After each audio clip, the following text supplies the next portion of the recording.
2017 সাল কেঁপে উঠেছিল বিশ্ব ফুটবল। সব হিসেব নিকেশ শিখেই তুলে উলটপালট হয়ে গিয়েছিল পুরনো সব রেকর্ড। 222 মিলিয়ন ইউরো টাকার হিসেবে 2118 কোটি 53,442 টাকা। বার্সা টু পিএসজি, নেইমারের এই জার্নি নাম লিখিয়েছিল ইতিহাসের পাতায়।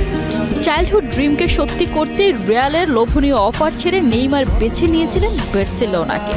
মেসি সুয়ারেজের সাথে যুক্ত হয়ে গড়ে তুলেছিলেন শক্তিশালী ট্রায়ো এমএসএন।